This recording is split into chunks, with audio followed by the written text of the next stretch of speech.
제가 며느리를 불구로 만들었습니다. 시험하겠다며 오만하게, 잔인하게 그리고 그 대가를 받았습니다.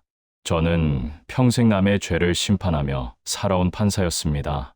그런데 오늘 심판대 위에 선 건 저 자신입니다.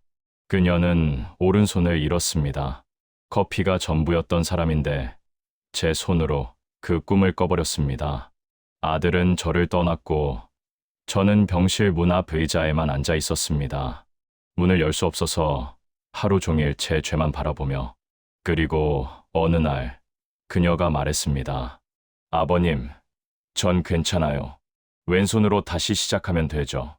오늘 저는 제 인생의 마지막 판결을 들려드리려 합니다. 법이 아니라 진심으로 내리는 판결입니다. 내 이름은 강도윤입니다.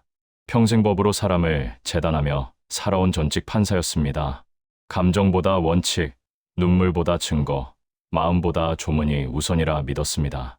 그 믿음 덕분에 수많은 재판을 냉정히 끝냈고 사람들은 나를 원칙의 사나이라 불렸습니다. 아들 민재는 서울대 법대 수석, 사법연수원 최우수 수요. 나보다 더 완벽한 판사감이었습니다. 하지만 그는 법복 대신 변호사 배지를 택했습니다. 아버지, 저는 법으로 이기기보다 사람을 살리고 싶어요. 그 말에 나는 비웃듯 대답했습니다. 변호사는 돈으로 움직이고 판사는 정의로 움직인다. 그 차이를 모르는 내가 아직 어리구나. 그게 우리 부자의 마지막 대화가 될 줄은 몰랐습니다. 은퇴 후에도 내 머릿속은 여전히 법정에 머물러 있었습니다. 사람을 볼 때마다 이 사람은 어떤 조항으로 설명될까를 생각했고 누군가의 말과 표정조차 무의식적으로 판결문처럼 분석했습니다. 아들 민재가 결혼하겠다고 했을 때도 그랬죠. 상대가 어떤 아이냐? 그냥 자기가 좋아하는 카페에서 일하는 아이입니다. 그 한마디에 머릿속이 멈췄습니다. 카페의 종업원. 그녀가 어떤 사람인지도 모른 채 나는 단정했죠. 감정에 취한 선택이구나. 그 말이 내 인생을 무너뜨릴 줄은 몰랐습니다. 며칠 뒤 민재가 집으로 찾아왔어요. 나는 신문을 넘기며 아무렇지 않게 물었습니다. 그 아이 아직도 카페에서 일하니?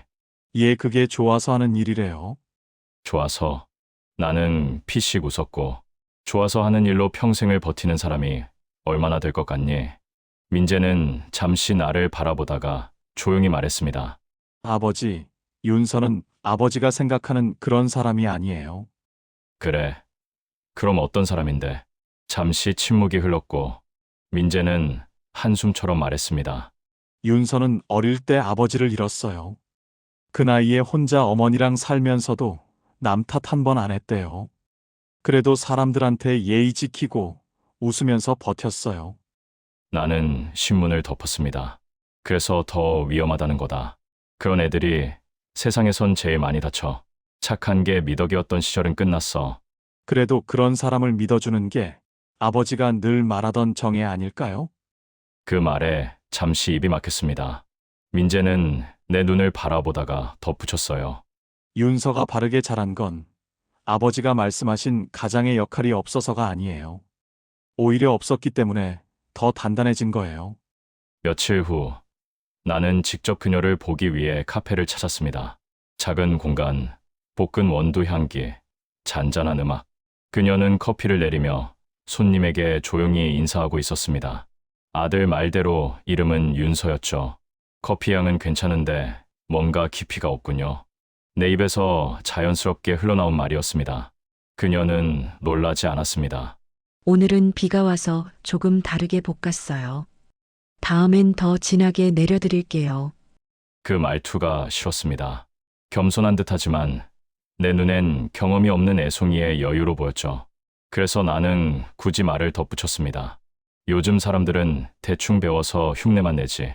겉모습만 그럴듯하면 다 된 줄 알거든.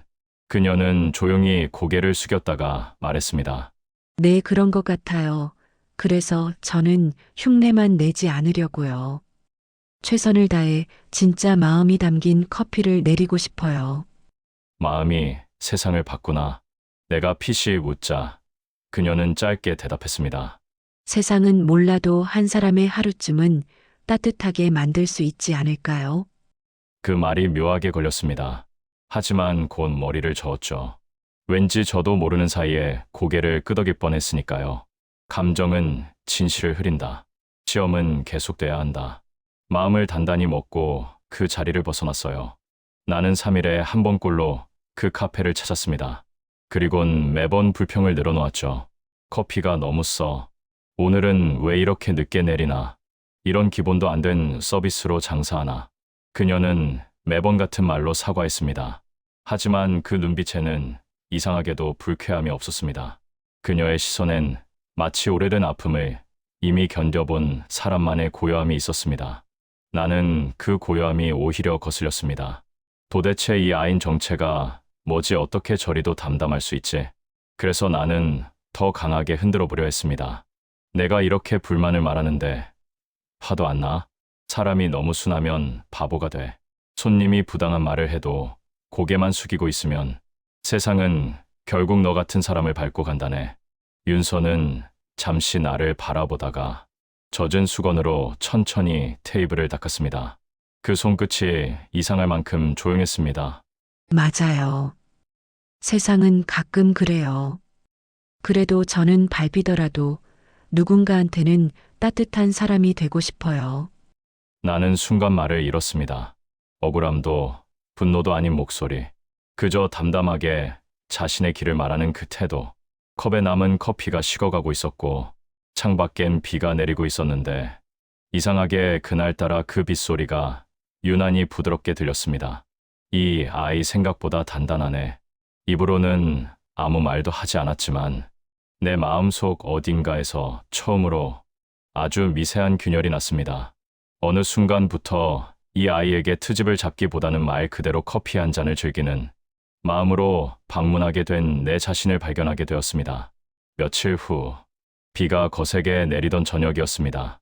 보리를 마치고 우산을 든 채 걸음을 재촉하는데 휴대폰 진동이 울려서 잠시 고개를 숙인 순간 어디선가 타이어 미끄러지는 소리가 귀를 찢었습니다.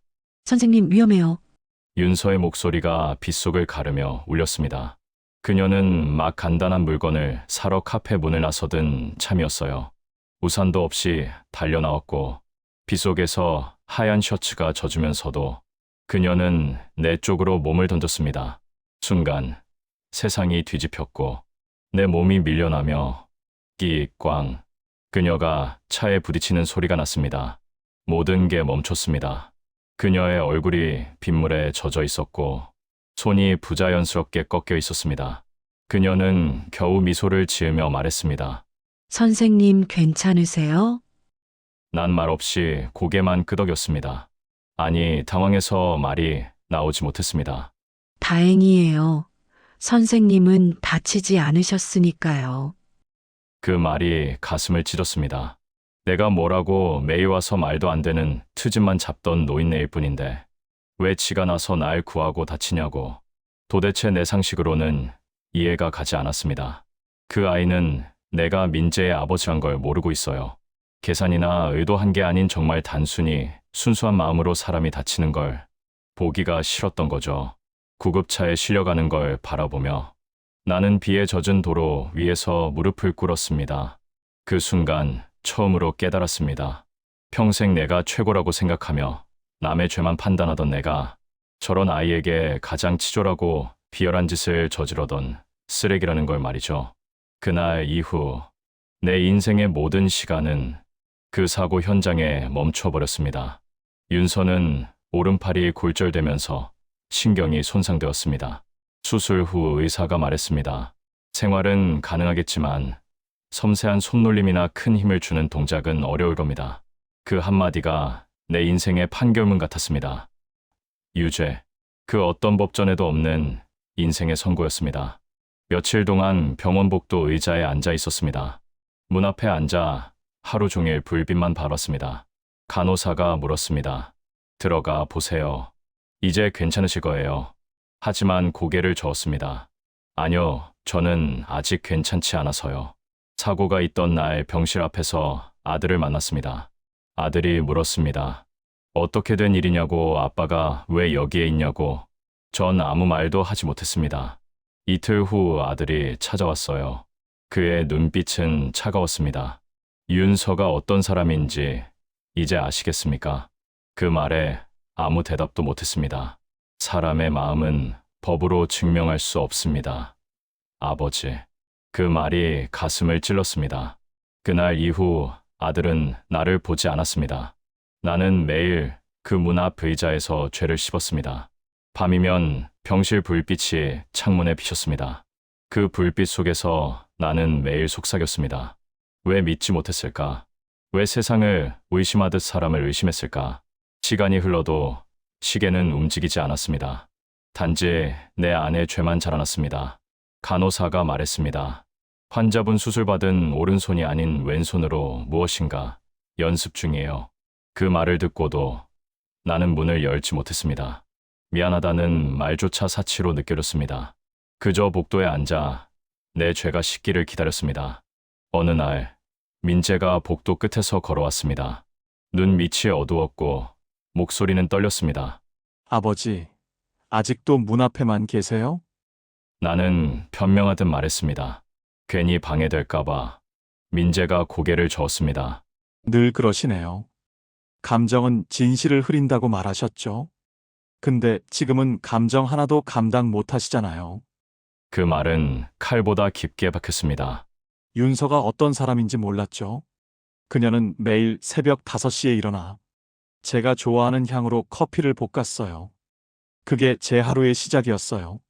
그런 사람을 시험하셨습니까? 나는 아무 말도 하지 못했습니다. 민재는 낮은 목소리로 말했습니다. 용서받으려 하지 마세요. 그건 아버지 몫이 아닙니다. 문이 닫히고 복도엔 정적만 남았습니다. 며칠 뒤 간호사가 말했습니다. 윤서 씨, 왼손으로 커피 내리는 연습을 해요.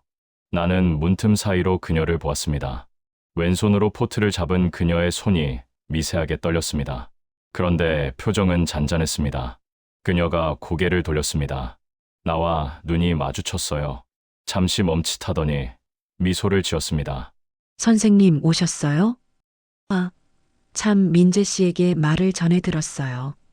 제가 아버님이라고 불러도 될까요? 아버님, 그 한마디에 모든 게 무너졌습니다. 미안합니다, 윤서 씨. 그녀는 고개를 저었습니다. 아니요, 너무 마음 쓰지 마세요.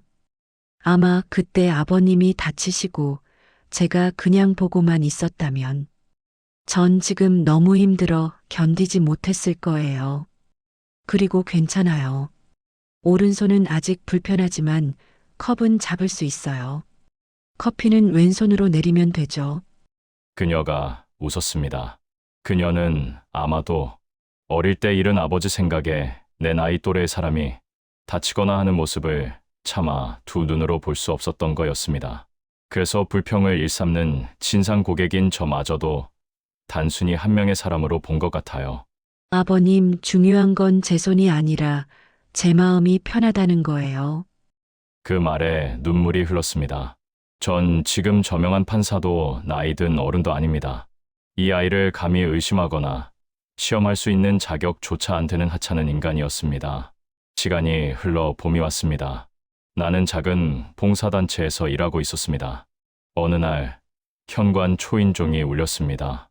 문을 열자 민재가 서 있었습니다. 손엔 작은 화분이 들려 있었죠. 윤서가 드리래요. 커피향 허브래요. 그래, 잘 지내냐? 윤서가 카페를 열었어요. 그 말을 듣는 순간 심장이 멈췄습니다. 왼손으로 커피를 내리고 있어요. 그는 잠시 내 눈을 바라보다 말했습니다. 윤서가 그랬어요. 용서란 잘못을 잊는 게 아니라 다시 사람을 믿는 거래요. 그 말에 나는 고개를 숙였습니다. 민재가 작게 웃으며 말했습니다. 이제 아버지도 그 사람이 내려주는 커피 한 잔 해보세요. 그날 나는 카페로 향했습니다. 간판에는 이렇게 적혀 있었습니다. 왼손으로 내리는 마음의 커피. 그녀는 왼손으로 커피를 내리고 있었습니다. 오른손은 컵을 가볍게 잡을 수 있을 정도로 회복됐지만 그녀는 여전히 왼손으로 커피를 내렸습니다. 얘야, 오른손은 좀 괜찮니? 내가 물었습니다. 그녀는 웃었습니다. 네, 아버님 괜찮아요. 왼손으로 내리는 커피도 따뜻하거든요. 그녀가 내게 커피를 건넸습니다. 오늘은 진하게 볶았어요. 쓰지만 달아요. 맛 좀 봐주세요, 아버님. 나는 잔을 들었습니다. 눈물이 떨어져 커피 위에 번졌습니다. 그녀가 미소를 지었습니다. 세상 어디에도 없는 내 며느리가 내려준 커피는 천상의 맛이었습니다. 밖으로 나오니 봄비가 내리고 있었습니다. 유리창 너머로 그녀가 손님에게 커피를 내리고 있었습니다. 그녀의 왼손이 커피 머신을 따라 춤출 때마다 내 마음의 어둠이 조금씩 지워지는 기분이었습니다. 저는 여전히 죄인입니다. 하지만 이제 그 죄를 안고 살아가는 방법을 압니다. 그녀가 그랬듯 나도 왼손으로 내 인생을 다시 시작했습니다. 이 이야기가 마음에 닿으셨다면 구독, 좋아요 부탁드립니다. 다음 이야기에서도 뵙겠습니다.